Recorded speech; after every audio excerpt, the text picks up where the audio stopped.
Balimao un document très urgent et beaucoup de révélations choquantes. Menaka côté Ora Fanfela. Bien dimanche 16 avril 2023. Maliens a bégé ni papier ta. Segere moumé menaka kola mena fo onyanabi. Mouniato France 24 ni RFI be koule la ka menaka toko fo adala mena segere me menaka kola mena fo onyanabi. Un d'abord, menaka dugona tede. Tout va bien à Menaka d'abord. Mais Menaka krefe yoro do de bien no ko Tindermen ni o krefe yoro na kata ina fo asongo yoro na. O zone nuna yoro do de bien no. Aye o zone contrôle o be rebellisement de bolo depuis anye an gena ka bok Kidali wati farasi an geni mun ka bok Kidali. Rebelu ya avancer munun ke o ye zone munun ta o zone munun diruma ku ko sécuriser. Yoro do dira gatia mogo be ka yoro do sécuriser. No ye gamuga mogo ya ni MSA mogo olu be ka yoro do sécuriser et rebellissement mogo fana be ka yoro do sécuriser sisan bebe ka se ki ga yoro sécuriser ka teme et rebellissement mogo di kan kule te do were ye de et ou yerma zone menaka zone de trafic de be ka a yoro la drogue be fere a yoro la ou terroriste dama de blale me nyogona sisan et rebellu be fe de comme ou terroriste dama ou jera ka Mali janfa mais si ça ou yera de be ka kele parce que ni drogue fere be ke woro yoro ani ali tra anyere ya rimeru mede ali trafic d'organes be ka woro la c'est très grave donc ala kono ko tiende donc si ça erebelu be ka mouli la ngini bi Mali armée ka ta bombardement ke ka ou terroriste nyon geno e EGS parce que erebelissement mo olu ni yad agali terroriste nyamo yad agali odi sema mogo de be ka baraka ñogon fe en même temps EGS mogo no état islamique mogo yo olu fana bu dama ou yarama de blale me ñogona ou be ka dugugologo kele de be no ka yoro contrôler parce que yoro mi me nu be ka kele yoro no fe drogue de be circuler a yoro la ni mogo mi ya yoro ñamogo bayi e de be war soro ka teme toka donc EGS terroriste mogo don nous olu be fe ka sema olu e sema de gain complètement presque on ne veut qu'à rebellion sema mogo gain ka boa zone yere konna yere la ka yoro deger pied peu ka yoro tigia bosu la donc yoro tigia bosra rebel terroriste sema mogo la si ça olu be yoro tigia taka kutai ou terroriste dama de be kelela France be faire si ça Mali armée ka taka rebel sema mogo deme et d'abord folo la rebel sema mogo kun jigiye France de yi parce que wakati mina antale Kidali nange defeti ke erebelu avancera erebelu avancelen kana erebelu yoro mine minisma ani Franci ka sorasu ugo ko erebelu yo zone mine ko o contrôle beto erebelu bulu non seulement yoro min dira erebelu ma ko ka contrôler fangam tout la ka yoro contrôler oni terroriste munu fana be ka je ou yerama fana te ka se ka bela parce que u baraka banendo c'est-à-dire que segu ka do mineluma ou yerama de be kelela oh ou yerama de ka ñogon faga bi ntendu ko la de donc France be fere sa Mali armée ka taka sema de deme 6 ans ka yoro tigiya di rebelle sema mogo ma ka terroriste don nun genga boyi o kuma danga de be asimi ko na asimi be soma ou be danga de be segu tungara ko ni segu tungara be soma Assimi est très intelligent Assimi ba do mun kan Assimi ya ka chemin choisi c'est ça muyato terroriste groupe ka tia zone konnana zone trafic d'influence de be ka zone konnana sinon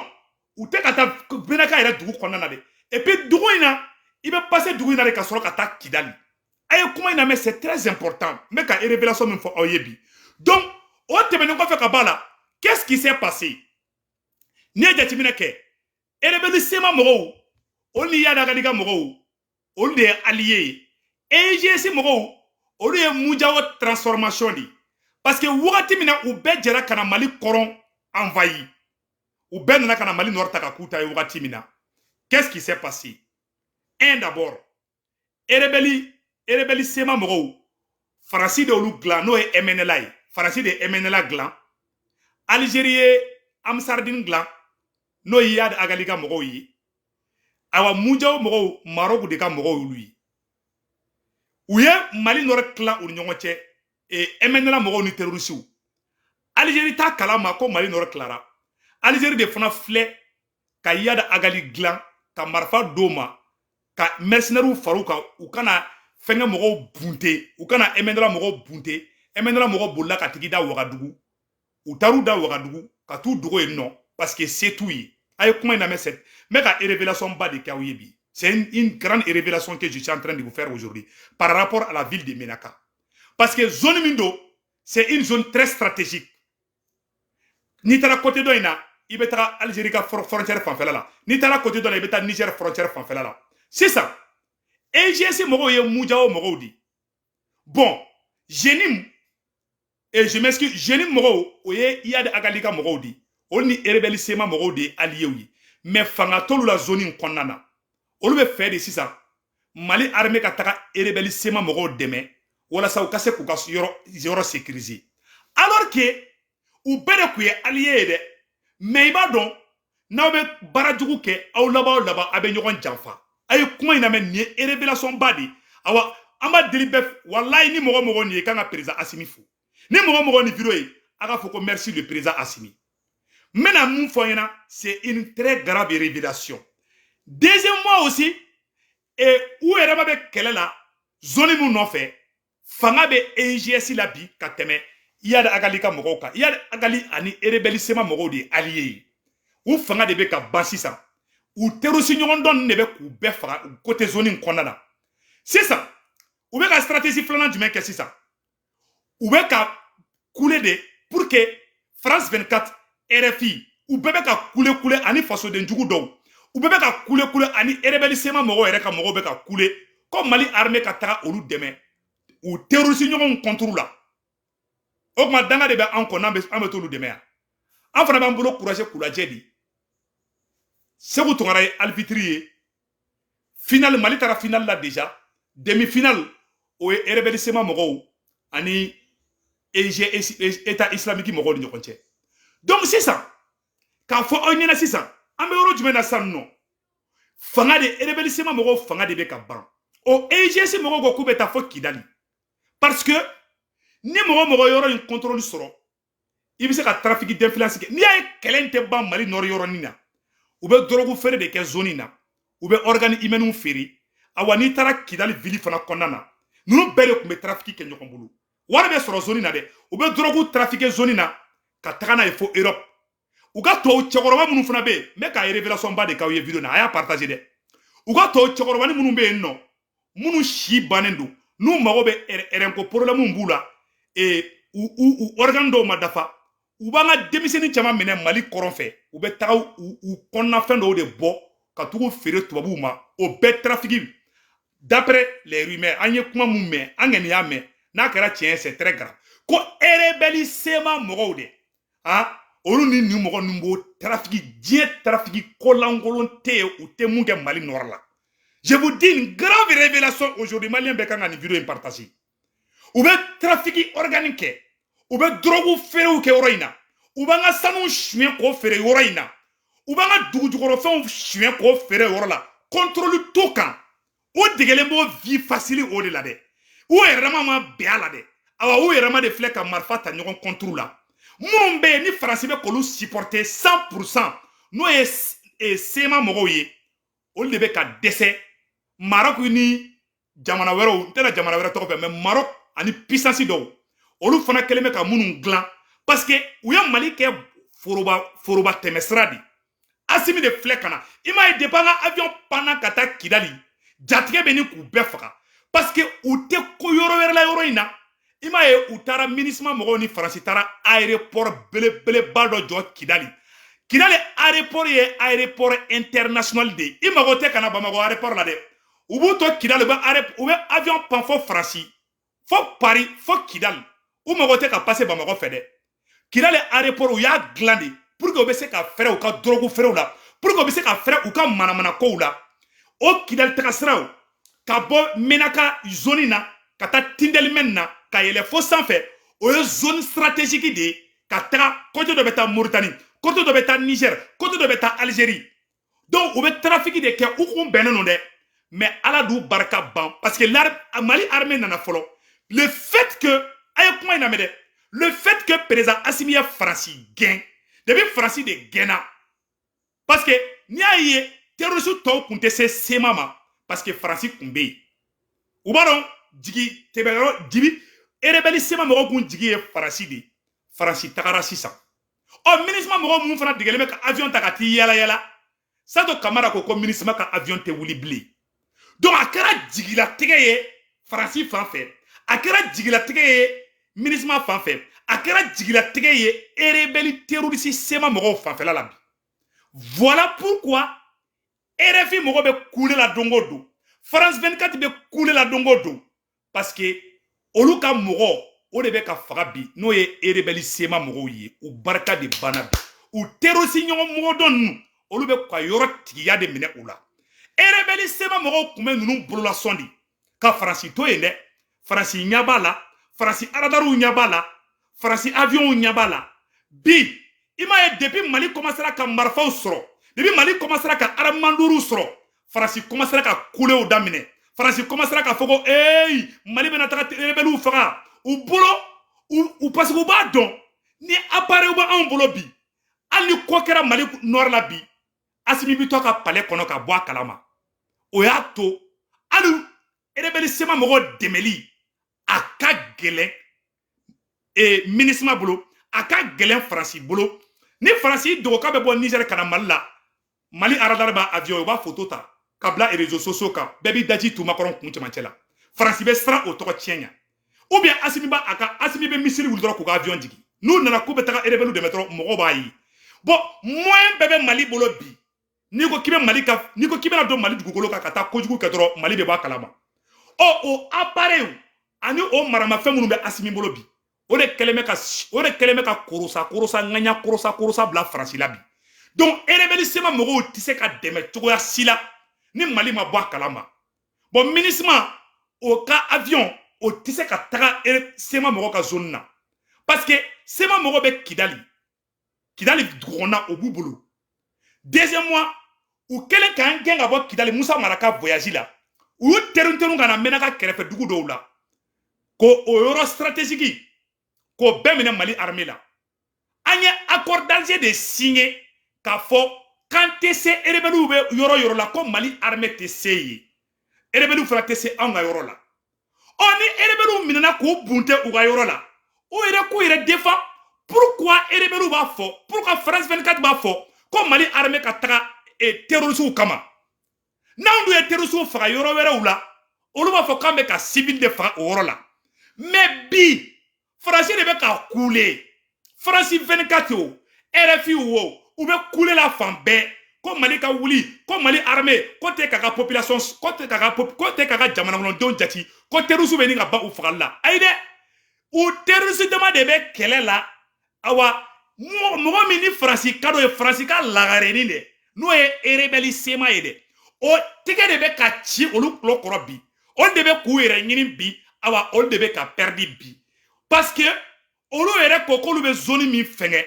ou tese ka se ko la mena sekere ba do fana fo onyena la zone de Tessit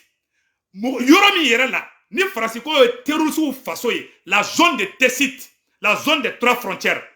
asimio mena terroriste la ateteme sangelenka asimio ke domina erebeli sema mogo de bola ka yoro intoyi erebelu sema mogo ni ou terroriste nyogo be kelela be ninga sangelen bobi depuis France gena sema mogo ma lafia bli parce que deme baga tout là parce que France de kumbu protéger France tebli oh ou terroriste dema de be kelela awa kele fait on fait erebeli sema mogo be ka perdre a kele bela jelena la zone de Tessit la zone des 3 frontières Mali armée tarakata bundeni ke zone de Tessit là ka yoro libéré ka bo terroriste bolo ka ke armée taye amba foko tare anyo kuma fo amena fantara kata terroriste ka fon bo tijukoro e fenga e souterrain na donc au baraou de besena alors que mena révélation bado kawebi ay ni vidéo partager de et révélation flana mbe menaka kola mena au secret franfo onyena wallahi malien ay président Assimi fou billahi président Assimi bravo ala ki mi encore malien beka président Assimi fou billahi mena révélation min ke do be songa kashi c'est ça bien dimanche 16 avril 2023 et menaka problème na toujours et dans la zone des 3 frontières irisiw nana domina aye kuma ina mede irisiw ka sɔrɔsiw nana domina général Gamou tara fo rebelle sema mɔgɔw ɲɛna ko groupe armé bɛ ka fara Mali sɔrɔsiw ani irisiw kan ko ka Mali nord sécuriser Gamou ka mɔgɔw Gatsia mɔgɔw olu farala armée malienne kan aye kuma ina mede MSA mɔgɔw olu farala armée malienne kan rebelle sema mɔgɔw tara Faransi ɲininka Macron ko k'u kana fara armée malienne kan ça veut dire que ni Faransi ko rebelle sema mɔgɔw ka mun kɛ u b'o de kɛ bi Faransi tɛ Mali kɔnɔ bi donc u y'o ban ko ni Mali armée ka patrouille kɛ et puis pire encore o rebelle sema kelenw u tara accord signé u ni terroristes ɲɔgɔn cɛ ko pacte de non agression aye ni kuma lamɛn dɛ rebelle tara pacte rebelle sema rebelle terroriste sema mɔgɔw de tara u ni terroriste ɲɔgɔn ye pacte signé ko si kana se si ma k'olu tɛ terroriste kɛlɛ ko terroriste fana kana olu kɛlɛ u y'o accord de signé mais rebelle sema mɔgɔw ni drogue bɛ feere zone na rebelle sema mɔgɔw bɛ wari mun sɔrɔ olu fana bɛ mɔgɔ dɔ ninnu sɔn de mɔgɔ dɔ ninnu terroriste EGS mɔgɔw ɲɛ b'a la bi Faransi tɛ Tindelema ni zone na olu fana commencera ka rebelle sema mɔgɔw dégager ka bɔ yɔrɔ bɛɛ de la bi awa zone de Tessit ni Assimi y'a libéré salon a contrôle ka Faransi to Mali kɔnɔ a contrôle tun bɛ Faransi ni rebelle sema mɔgɔw de bolo an ye yɔrɔ min libéré la zone des 3 frontières fo Faransi tun bɛ ka yen yɔrɔ kɛ jahanama tasuma ye Mali armée ye san 10 de ka tɛ taa yen a tun bɛ rebelle ani Faransi de bolo mais depuis Faransi gɛnna rebelle bolila ka yɔrɔ to yen parce que u terroriste dama yɛrɛ ma bɛn a la donc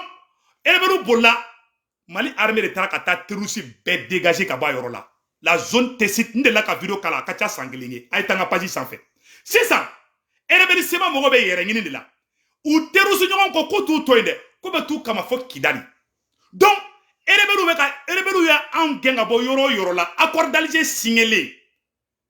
rebelle y'an gɛn ka bɔ yɔrɔ o yɔrɔ la u y'o yɔrɔ kɛ zone tampon ye ko Mali armée man ka se a yɔrɔ la ko y'a ye rebelle ka yɔrɔ ye Faransi gɛnnen o yɔrɔ minnu dira rebelle ma rebelle yɛrɛ dɛsɛra k'o yɔrɔ contrôle kɛ Mali armée mun gɛn dɛ u yɛrɛ jɛjugu u yɛrɛ terroriste damaw de ma bɛn a la parce que ko nata de wulu dakala janya rebelle sema mɔgɔw kun ye Faransi ka lagarenin de mais force ɲanama t'u la terroriste dɔ ninnu u terroriste damaw kun bɛ sanu suɲɛ k'o feere k'o wari tila u ni ɲɔgɔn cɛ mais rebelle sema mɔgɔw bɛ wari mun sɔrɔ terroriste tɔ ninnu t'o sɔrɔ o keleyani b'olu la deuxième mois u bɛ trafic d'organe kɛ an ye mun mɛn u bɛ mɔgɔw minɛ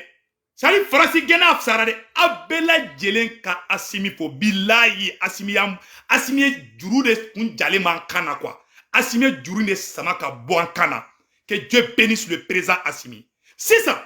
o yɛrɛ ma bɛ kɛlɛ mun na bi o ye zone de contrôle de kɛlɛ ye John de ye patron ye parce que rebelle sema mɔgɔw de ye yɔrɔ patron ye mais dɔn b'a dɔn fanga b'olu la ka tɛmɛ rebelle sema mɔgɔw kan olu bɛ ka sema mɔgɔw dégager ka bɔ yɔrɔ in na bi sisan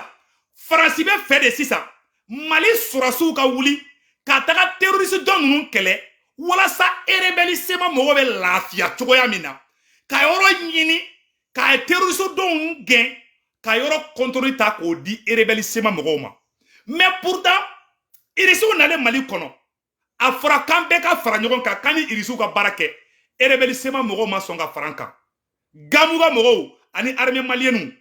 ani irisiw de jɛra ka baara bɛɛ kɛ kɔrɔn fɛ mais rebelle sema mɔgɔw ko k'u ta kɛ k'u tɛ sɔn diɲɛ kɔnɔ o de kɛlɛ b'u u terroriste yɛrɛ dama ni ɲɔgɔn cɛ bi u tɛ ka ɲɔgɔn faamuya kɛlɛ in na kɛlɛ in bɛ ka étaler donc Faransi bɛ ka mun de kɛ sisan nɔ n bɛna vocal filanan fana kɛ n bɛ fɛ aw ka partager diɲɛ bɛɛ ka sɔrɔ sisan nɔ stratégie jumɛn b'u bolo sisan o ye stratégie jumɛn ye Mali armée tɛ ka sɛgɛ ci ka kɛ France 24 la Mali armée tɛ ka sɛgɛ ci ka kɛ Macron na u ka plan stratégique ye jumɛn de sisan nɔ u bɛ yɔrɔ bɛ kalaya u yɛrɛ bɛ terroriste wɛrɛw yɛrɛ bila u ka taa mɔgɔw kidnapper hali sisan an y'a sɛbɛnnen ye k'u taara denmisɛnnin dɔw kidnapper ni kidnapping cayara mɔgɔ ka kule fan bɛɛ u bɛ yɔrɔ kalaya pour que Mali armée ka bɔ toujours ka taga rebellew dɛmɛ u terroriste ɲɔgɔnw contre la Assimi t'o kɛ fo ka diɲɛ fara lahara kan k'a ɲɛfɔ maliyɛnden bɛɛ lajɛlen ɲɛna ko kɛlɛ mɛ ka kɛ Menaka mara la Menaka dugu kɔnɔna tɛ dɛ u yɛrɛ terroriste yɛrɛ dama de bɛ kɛlɛ la rebelle seba ko kolonjugu yiri bɛ cun a yɛrɛ de kɔnɔ o de yɔrɔ la an bɛ président Assimi an b'i fo k'i barika da ala k'i mɛn an kɔrɔ ala ka barika don i ka fanga la bilahi kɛlɛ mun bɛ yen u yɛrɛ dama de bɛ kɛlɛ la awa u yɛrɛ dama de filɛ ka ɲɔgɔn kɛlɛ kɛlɛ in kun tɛ dɔwɛrɛ ye dɛ dɔrɔgu ani sanu minnu bɛ suɲɛ k'o feere rebelle seba mɔgɔw de bɛ wari caman sɔrɔ ka tɛmɛ u bɛ wari ko kɛlɛ de la u tɛ kɛlɛ la dɛ wari ko kɛlɛ de bɛ ani dɔrɔgu ko kɛlɛ karisa e de bɛ ne bolola sɔn alors que ne fanga bɛ na ka tɛmɛ e kan donc la raison du plus fort est toujours la meilleure a yɔrɔ filɛ a yɔrɔ la an bɛna version française kɛ bɛɛ lajɛlen ka faamuya k'a fɔ ce qui se passe à Menaka c'est entre deux groupes terroristes cela n'a rien à voir avec l'armée malienne an ka civil tilancɛ fɛn fɛn bɛ yɔrɔ na n'u tɛ terroriste ko la a bɛɛ yɔrɔ in bila mɔgɔ fɛn fɛn bɛ yɔrɔ na 80% a tilancɛ bɛɛ a bɛɛ terroriste yɛrɛ dama de bɛ ka ɲɔgɔn kɛlɛ awa mɔgɔ dɔ ninnu kalekan de don u ye fagali da rebelle sema mɔgɔw kan bilahi a ka bon hakili ma n bɛ segin a kan u terroriste dama de bɛ kɛlɛ la Menaka zone in na mun de nana ni nin bɛɛ ye an bɛna révélation dɔ kɛ aw ye k'a fɔ maliyɛnw ɲɛna révélation ba dɔ wɛrɛ bɛna kɛ an ka président Assimi fo tuguni yanni n ka nin nouvelle duman fana fɔ aw ɲɛna bi ye dimanche 16 avril 2023 maliyɛnw groupe armé saba bɛ nord la garani puissance saba de b'olu kɔfɛ rebelle sema mɔgɔw MNLA mɔgɔw Faransi d'o dilan Munjawo Maroc d'o dilan awa jeune n'o ye Yada Agali ka mɔgɔw ye Algérie d'o dilan olu mɔgɔw de bɛ compétition na n'aw hakili b'a la wagati min na u ye Mali armée gɛn ka bɔ Mali nord la jeune mɔgɔw Munjawo mɔgɔw taara Algérie kun bɛ janfa la Mali contre la mais Algérie kun tɛ fɛ Mali ka tila mais Algérie kun bɛ fɛ ka influence ka to Mali kɔnɔ Algérie ka consul kun bɛ fɔ Gao Algérie ka consul kun bɛ Gao u ye Mali sisan de Algérie ka ambassade yɛlɛma Bamako kɔnɔna na mɔgɔ caman to kalama dɛ Mali nord bɛ minɛ wagati min na Algérie ka consul kun bɛ Gao de u taalen Mali nord attaquer comme Maroc ni Algérie fadenya bɔ olu ni ɲɔgɔn cɛ Maroc ka mɔgɔ dilannen n'o ye Munjawo ye Munjawo mɔgɔw de filɛ ka taga Algériens ka ambassadeur u ka consul ani mɔgɔ 7 mɔgɔ 8 k'a bɛɛ minɛ u ye mɔgɔ 2 faga ka mɔgɔ 6 u ye Algérie bila ka wari ba de sara Algérie wari ba de sara pour que ka mɔgɔ 6 ka bila mais u ye Algérie ka mɔgɔ 2 bɛɛ faga Algérie bɔra ka communiquer dɔ k'a tɛ tɛmɛ semaine 2 kan ko kɛlɛ wɛrɛ bɛ Mali nord la maliyɛnw ta kalama n bɛna o révélation fana k'aw ye Algérie bɔra ka communiquer kɛ a tɛ semaine 1 bɔ k'ale ka diplomate minnu fagara Mali nord la 2012 wagati la u ye Mali nord attaqué Maroc ka rebelle dilannen Maroc ka terroriste dilannen Algérie ka terroriste dilannen o kɔfɛ Algérie fana Yada Agali wele k'o dilan ka marifa d'o ma o fana ka to Algérie frontière la Yada Agali ye Algérie ka mɔgɔ de ye Munjawo o de yɛlɛmana ka kɛ état islamique ye mais état islamique min don France ye état islamique min dilan u n'olu bɛ collaborer de façon indirecte ko in kɔnɔ ka dun dɛ bon Mali nord in dɛ u kɛlen bɛ ka kɛ foroba ɲɔ de bɛɛ b'i ta la o de bantola filɛ san pewu Mali aw dɔ ka sinɔgɔ ko waraba bɔra jakumadeni a y'aw yɛrɛ ɲini bɛɛ k'i préparer le 28 de ce mois le 28 avril an bɛ bɔ ka MINUSMA gɛn ni MINUSMA gɛnna sisan o ye siksi barabila ye o ye baara bannen pewu pacifiquement sisan ni groupe saba in de ɲɔgɔn sɔrɔ Mali nord la 2012 MNLA mɔgɔw de wulila France ye Mali MNLA mɔgɔw de ye parrainage kɛ ani Munjawo mɔgɔw MNLA ni Munjawo mɔgɔw de tɛgɛ di ɲɔgɔn ma ka Mali surasiw gɛn fan bɛɛ ko Azawad ko république de Azawad o kɛra yɔrɔ min na Algérie n'a ka jogo juguya Algérie ye Mali kisi tilali ma dɛ Algérie de filɛ ka Yada Agali ka mɔgɔw armée ani Algérie mercenaire dɔw o de bilara ka na MNLA mɔgɔw bunte fu bolila ka taa Wagadugu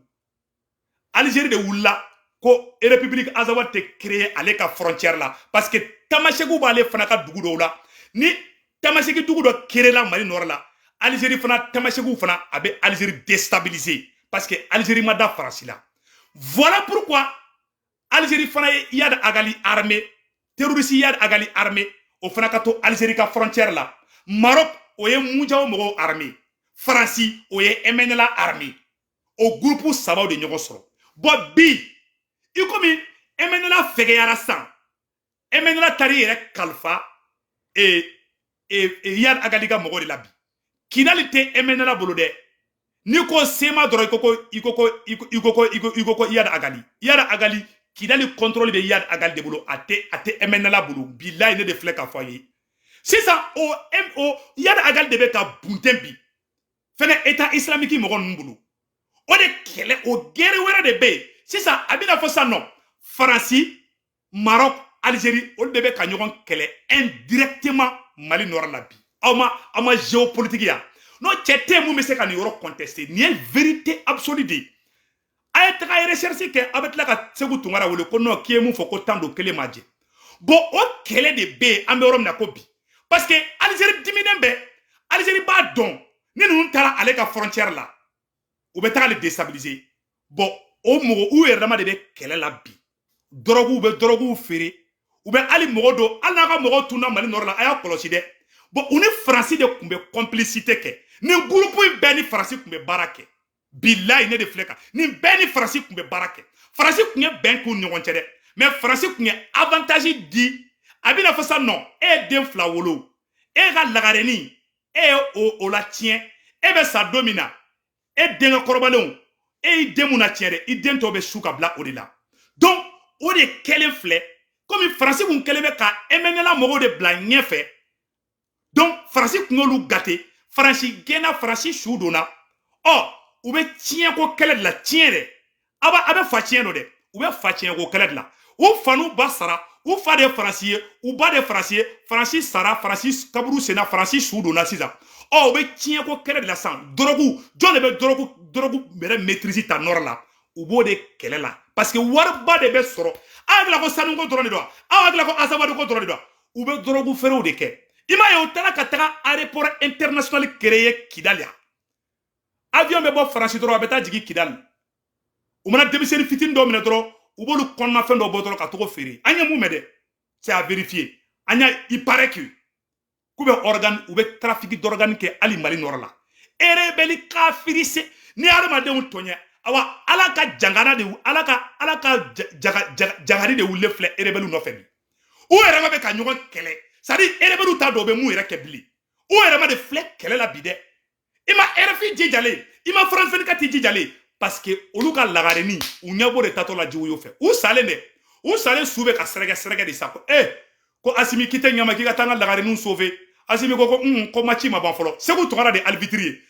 ni ne ma filɛ fiyɛ a kana jɔ dɛ combat bɛ sen na toujours combat de bɛ yen dɛ Segu Tunkara de arbitre ye awa Asimi bɛ final la Iyad Agali ani Amadu Kufa aw ni Maroc de bɛ aw ni Mujaw mɔgɔw de bɛ kɛlɛ la dɛ ni mun gagnera la o ni armée malienne bɛ taa ɲɔgɔn fɛ Faransi bɛ fɛ de Mali ka taga rebelle sema mɔgɔw défend u terroriste ɲɔgɔnw cɛla Mali ka bɔ ka taga sema sauver o de tɛ kɛ bi o tɛ kɛ sini awa an b'o bɛɛ fana la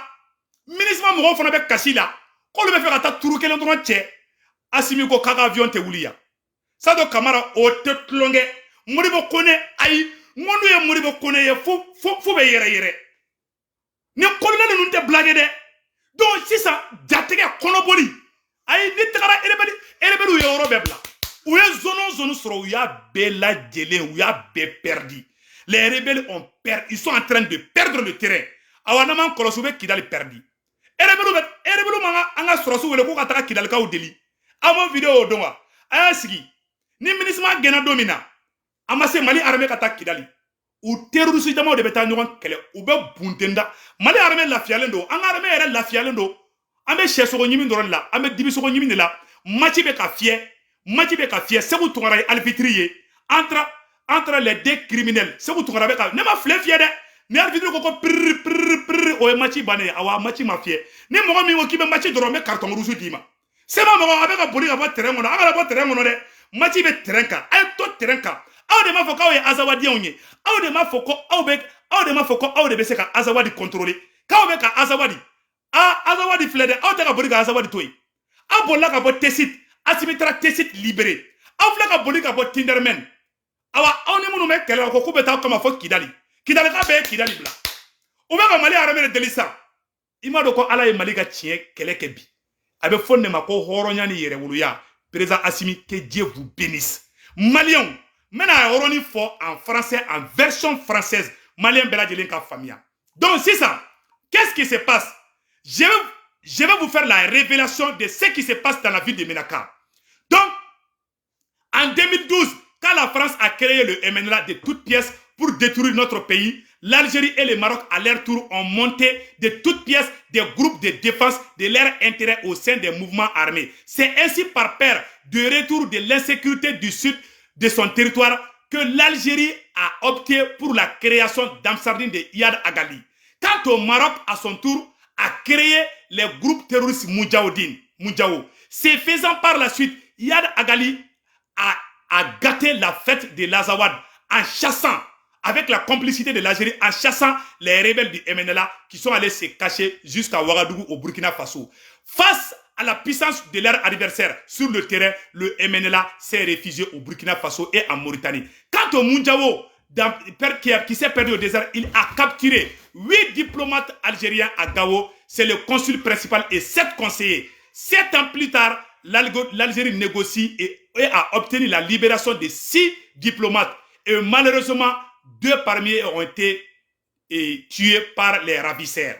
Donc, si le Mali était resté comme tel, l'espoir de retrouver notre souveraineté était un rêve debout et cela n'allait jamais se réaliser. Par la grâce de Dieu, avec l'arrivée du fils du digne fils, le maréchal Assimi, le grand leader, vraiment, les choses ont changé. Le Mali, l'armée malienne, avec la montée en puissance de l'armée malienne, les choses ont changé. Malgré qu'elle fasse à quelques difficultés, vraiment, on peut dire bravo à l'armée malienne. L'armée, quant à la situation de Menaka, elle ne date pas d'aujourd'hui. Elle date depuis le voyage de Moussa Mara à Kidal, où l'armée a été vaincue par la France en collaboration avec les terroristes de la SEMA. Donc, toutes les zones que les rebelles ont pu avoir, ont conquis aux mains des forces armées maliennes, sont restées dans la main des terroristes de la SEMA. C'est après avoir chassé la France que les rebelles de la SEMA commencent à perdre toutes les zones qu'ils occupaient. Donc cela prouve que la France était complice avec les rebelles de la SEMA. Grâce à la vigilance, grâce au leadership du maréchal Assimi, on peut dire bravo, bravo, bravo à l'armée malienne. Aujourd'hui, on peut dire que l'armée malienne est en train de monter en puissance. Donc, Maliens, que Dieu bénisse le Mali, que Dieu bénisse le Burkina Faso, Ode Kundo, Aokamben, ciao ciao. Il y a une vidéo là, Anga Karamogo, Shérif Cheikh Tiame Aïdara, Ambalefou. Donc, Anga Karamogo ba Shérif Cheikh Tiame Aïdara, Kabako Furatiki, Kononimi Bila, Furudimi Bila, Eranimi Bila, Kononimi Bila, ne Shérif Cheikh Tiame Aïdara, Nyoka Furata, Ika Kononimi Beba, Aga numéro 78 78 03 03. Maliens, Tiemou Menaka Kola, Ode Folen Flaungena, Ambe. En Fabouye Aidrafo depuis Nyoro Ashrifu Sarafa ala ki mankoro ambe Ousmane Cheri Maran Aidrafo ambe Imam Diko fo anye Assimi Kalfa ila ambe Segu ka belebele Sego la sanakane ala ki me encore ambe Imam Goïta fo ambe Imam Maïn Ouattara fo ambe Mali chrétien Mali Soma Mali Donso Mali Moriou Mali la nyamoro bela jilanga foli ba bela jilenga aka duo ke Mali ye ala ka Mali boni dingen konana que Dieu bénisse cette transition. Ciao ciao.